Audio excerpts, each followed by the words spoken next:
Right, we're happy and hopeful, and this is to put a little titter on yourself. So here we go with the scandalous BBC Christmas tapes by Adam Morton. So here we go and enjoy.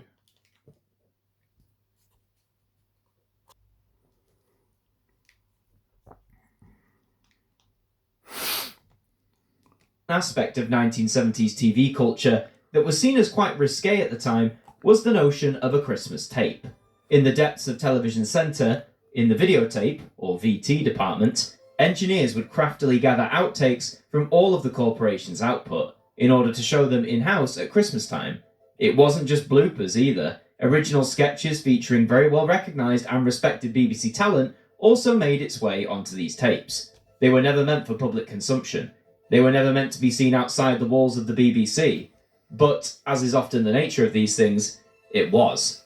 This is the story of the original BBC VT Christmas tape. The year is 1978, and a young videotape engineer called Grant Watkins had an idea. He had seen the festive tapes from the BBC's rivals at ITV, and it's fair to say they were rather crude, to say the least. Grant wanted the focus to be more geared towards the humorous mistakes of the BBC staff and talent. Bolstered by this idea, Grant would not only make sure the various bloopers were gathered together, but had no restraint in asking anyone and everyone at the BBC if they would be involved in a different sort of way. A feature you'll see in the 1978 Christmas tape, as well as subsequent editions, is the stars of the corporation taking part in original short sketches or skits, which are often very tongue-in-cheek, riddled with innuendo, and more often than not contain a swear word or two. Very much unheard of in the days of 1970s BBC television. How long, Kenan? Insufficient data. Yeah, you never know the answer when it's important.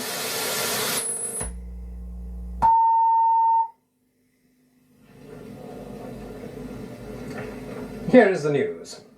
As a gesture of goodwill, the BBC will be paying its staff a Christmas bonus this year in Monopoly money. As a result, only one new programme is going to be made. And here it is.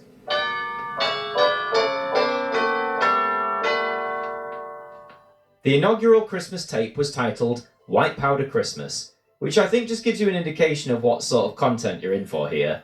The introduction was by respected newsreader Kenneth Kendall, and it certainly would have caught a regular 70s viewer off guard had they ever seen it.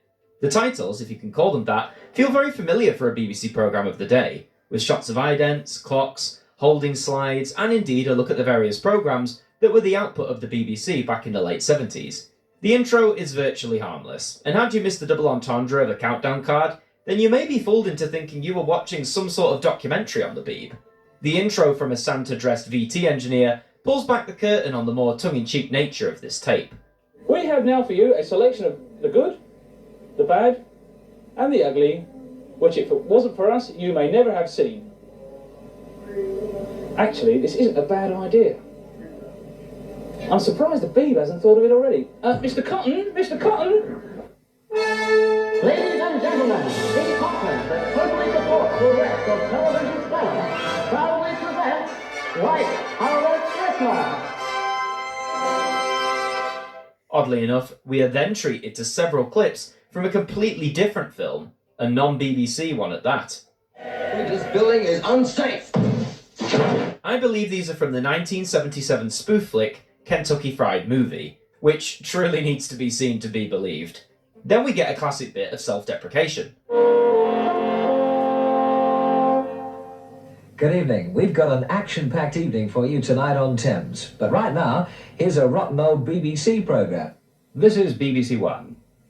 The TARDIS lands again at 7:20 p.m., this time on the planet of Hern, where the invincible Time Lord Doug Who encounters the sinister Shed 11oids.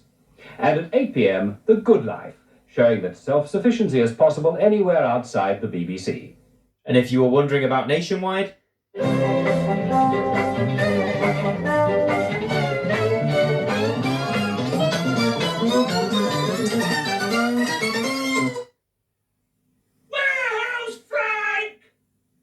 We seem to have temporarily lost Nationwide. Let's see what's on 2. And now the good news. Due to an industrial dispute, No programmes will be shown. Let's see a few bloopers. Well, we seem to have temporarily lost that program, but meanwhile we continue with White Powder Christmas. Do loyally offer my loyalty to the king. Oh, humbly, humbly. Did you say that Angela Rippon's breasts were larger than Melvyn Bragg's? It is further from the ground, that's all. She's... We've just heard that Swedish massage... Sorry, I'll repeat that again if I may. We have just... Okay. We've just heard that Swedish Massage Parlours Limited...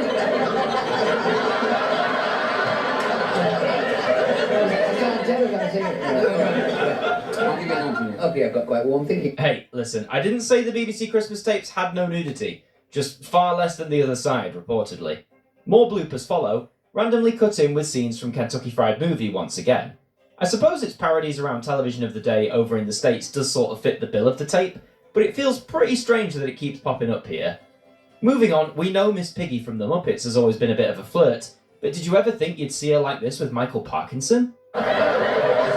You do tend to get a bit aggressive at times, I've noted. I mean, you've got this very... Well, your wife told me you left Dad. Oh. Lift him up, kid. I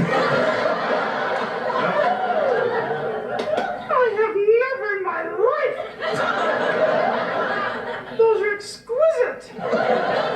After some contextless clips and more Kentucky Fried Movie footage, we return to Kenneth Kendall, who is frequently joined throughout the tape by none other than Michael Crawford, playing as popular character Frank Spencer from the sitcom Some Mothers Do Have 'Em. And I have to know where he got that jumper from. Mr. Kimball? You haven't got it again? But that's the third time this month. After brief appearances from my dear old dad Noel Edmonds and Kenny Everett in the radio studio, we're back to some good old goofs. Life goes on. That's the wrong line.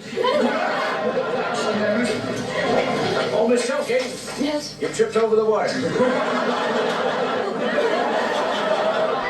This was the noblest Roman of them all the conspirators, save only he, did that they did in envy of great Caesar.